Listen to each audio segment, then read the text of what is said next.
Hi friends, ఇవాళైతే మీకైతే OnePlus 12R మొబైల్‌ని అయితే అన్బాక్స్ చేసి చూపిస్తాను. ఎందుకు అంటే ఇదివరకు కూడా నేను వన్‌ప్లస్ 12R మొబైల్ మనం ఛానల్‌లో అన్బాక్స్ అయితే చేశాను. ఇప్పుడు చేయడానికి రీజన్ ఏందంటే చాలామంది నన్నైతే కామెంట్‌లో అడుగుతున్నారు. వన్‌ప్లస్ 11R తీసుకోవాలా? ఇప్పుడు అమెజాన్ గ్రేట్ ఇండియన్ సేల్‌లో వన్‌ప్లస్ 12R తీసుకోవాలా అని చెప్పేసి అడుగుతున్నారు. నేనైతే ఖచ్చితంగా చెప్తున్నాను. వన్‌ప్లస్ 11R వచ్చేసి మనకు 28,000 లోపే వస్తుంది. వన్‌ప్లస్ 12R వచ్చేసి 256 జీబీ వేరియంట్ 35,000 లోపు అయితే వస్తుంది. నేనైతే ఖచ్చితంగా చెప్పేది ఏంటంటే వన్‌ప్లస్ 12R తీసుకోమనే చెప్తాను. ఎందుకు అంటే లాస్ట్ జనరేషన్ వన్‌ప్లస్ 11Rతో చూసుకుంటే 12R వచ్చేసిలో చాలా అప్‌గ్రేడ్స్ అయితే జరిగాయి. దాంతో పాటుగా మనకు వన్‌ప్లస్ 11Rలో అయితే చిన్న చిన్న డిసడ్వాంటేజ్ అనే ఇష్యూస్ అయితే చాలా ఉన్నాయి. నా దగ్గరకొచ్చిన కంప్లెయింట్స్‌లో అయితే చాలా వరకు 11Rలో అయితే ప్రాబ్లమ్స్ ఉన్నాయి. 12Rలో అయితే చాలా వరకు రెక్టిఫై చేయబడ్డాయి. ఇంక్లూడింగ్ బిల్డ్ క్వాలిటీతో సహా మనకు చాలా అయితే చేంజెస్ అయితే ఉన్నాయి. ఒకసారి అయితే మొబైల్ అన్బాక్స్ చేసి చూద్దాం. ఏ దీనిలో వచ్చే కంటెంట్స్ ఏంటి, ఇది ఏ విధంగా ఉందైతే ఫస్ట్ అయితే ఒకసారి చేద్దాం. మనకు వన్‌ప్లస్ అయితే ఒక రేపర్‌తో మాత్రమే చుట్టిస్తుంది.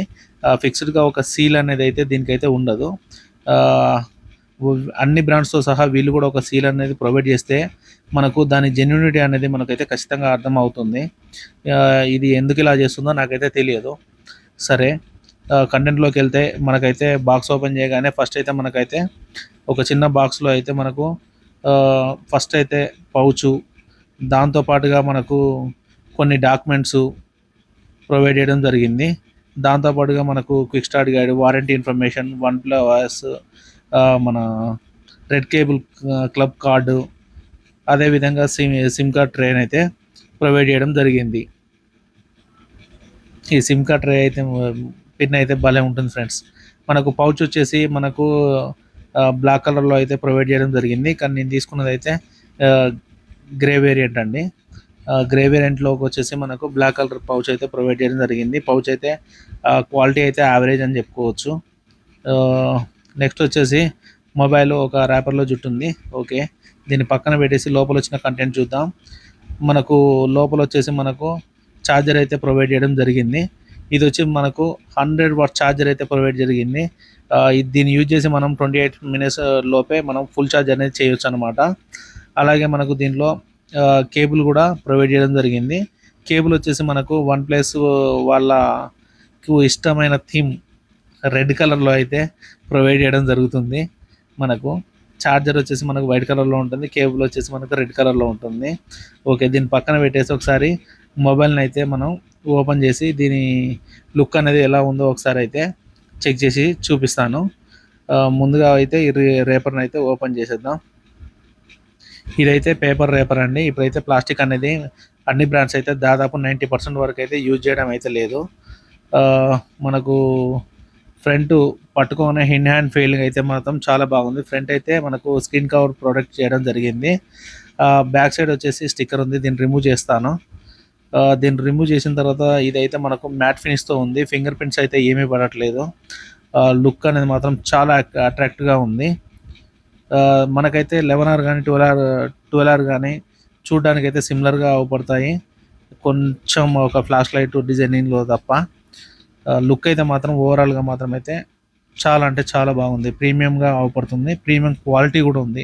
నేను చేతిలో పట్టుకున్నప్పుడైతే సాలిడ్‌గా ఉంది. మనకైతే పై సైడ్ వచ్చేసి IR blaster and secondary noise cancellation mic, right సైడ్‌లో వచ్చేసి వాల్యూ అప్ అండ్ డౌన్ రాకర్‌లో స్విచ్ ఆన్ బటన్ ప్రొవైడ్ చేయడం జరిగింది.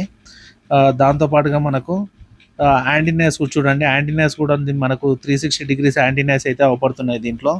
మనం గేమ్ ఆడినప్పుడు ఎలాంటి మూమెంట్‌లో చేయబట్టుకున్నా గానీ మనకు సిగ్నల్ రిసెప్షన్ అనేది చాలా బాగుంటుంది ఈ మొబైల్‌లో.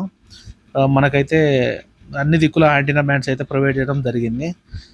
నెక్స్ట్ వచ్చేసి ఒకసారి మొబైల్‌ని అయితే ఆన్ చేసి చూద్దాం. ఇది ఆన్ అవుతూ ఉంటే మనం మిగతా స్పెసిఫికేషన్స్ అనేది చూద్దాం ఒకసారి. సిమ్ కార్డ్ ట్రై చేసి చూస్తే మనకు దీంట్లో అయితే 2 సిమ్ కార్డ్స్ అయితే పెట్టుకోవచ్చు. మెమరీ కార్డ్ అయితే ఆప్షన్ లేదు. మనకు ఉన్న దాంట్లోనే అడ్జస్ట్ అయితే కావాలి. ఎక్స్ట్రా కావాలంటే మనం ఓటీజీ పెట్టి చూసుకోవాలి. ఫస్ట్ అయితే మనము 11Rకు 12Rకు డిఫరెన్స్ ఏందో అనేది ఒకసారి చూద్దాం క్విక్‌గా. మనకు 11 డిస్ప్లే వచ్చేసి 6.74 inches 1.5K super AMOLED display వస్తుంది. ఇది కూడా మనకు సేమ్ టు సేమ్ కొంచెం డిస్ప్లే అనేది కాస్త పెరుగుతుంది. ఇది 6.78 inches 1.5K LTPO AMOLED display అండి. ఇది అంటే లాస్ట్ ఇయర్ డిస్ప్లేతో కంపేర్ చేసుకుంటే ఇది వచ్చేసి మనకు కొంచెం చాలా బాగుంటుందని చెప్పేసి చెప్పుకోవచ్చు. ఎందుకంటే ఇది ఎల్టీపీ ప్యానల్తో వస్తుందండి ఇది మనకిది. నెక్స్ట్ వచ్చేసి మనకు ఫస్ట్ 11Rలో వాడిన ప్రాసెసర్ వచ్చేసి 8+ Gen 1 ప్రాసెసర్ని అయితే యూజ్ చేశారు. దీనిలో వచ్చేసి మనకు 8 Gen 2 ప్రాసెసర్ని అయితే యూజ్ చేశారు. మీరు ఇదైతే మేజర్ చేంజ్ అని చూసుకోవచ్చు. నెక్స్ట్ వచ్చేసి మనకు 11Rలో 8GB RAM 16GB RAM LPDDR5X మీద రన్ అవుతుంది. ఇది కూడా అంతే అండి. 12Rలో కూడా 8GB 16GB LPDDR5X మీద రన్ అవుతాయి. 128GB 256GB UFS 3.1తో వస్తాయండి 11Rలో. మనకు వచ్చేసి 128GB వచ్చేసి మనకు UFS 3.1తో వస్తుంది. అదే 256GB వేరియంట్ వచ్చేసి UFS 4.1తో వస్తుందండి. ఈ UFS 4.0 ఉండడం వల్ల 256GB ఇంటర్నల్ ఎక్కువ ఉండడం వల్ల ఇది తీసుకున్నట్లయితే మనకు ఫాస్టర్ రీడర్ అండ్ ఫాస్టర్ రైడర్గా ఉంటుందండి. అలాగే కెమెరా విషయంలో చూసుకుంటే లాస్ట్ ఇయర్ కెమెరాసే ఇవ్వడం జరిగింది. పెద్ద చేంజెస్ అయితే ఏమీ లేవు. నెక్స్ట్ వచ్చేసి మనకు బ్యాటరీ విషయంలో మేజర్ చేంజ్ అండి. బ్యాటరీ విషయంలో వచ్చేసి మనకు 11Rలో వచ్చేసి మనకు 5500 mAh బ్యాటరీ 100W ఛార్జర్ ఉంటే దీంట్లో వచ్చేసి 5500 mAh బ్యాటరీ సేమ్ 100W ఛార్జరే ప్రొవైడ్ చేయడం జరిగింది. దీనివల్ల మనకు బ్యాటరీ అనేది డే టు డే లైఫ్ యూజేజ్లో దాంతో కంపేర్ చేసుకుంటే కొంచెం చాలా వరకు బెటర్మెంట్ అనేది ఉంటుంది. అదే కాకుండా మనకు చుట్టూ అల్యూమినియం ఫ్రేమ్ అనేది ప్రొవైడ్ చేయడం వల్ల మనకు లాస్ట్ ఇయర్ మోడల్తో కంపేర్ చేసుకుంటే ఈ ఇయర్ మోడల్ అనేది కొంచెం బిల్డ్ క్వాలిటీ పరంగా కూడా సాలిడ్గా ఉందండి. అందుకని నేనైతే 12R ప్రిఫర్ చేస్తున్నా ఫ్రెండ్స్. వీడియో నచ్చినట్లయితే లైక్ చేయండి, షేర్ చేయండి, సబ్స్క్రైబ్ చేయండి.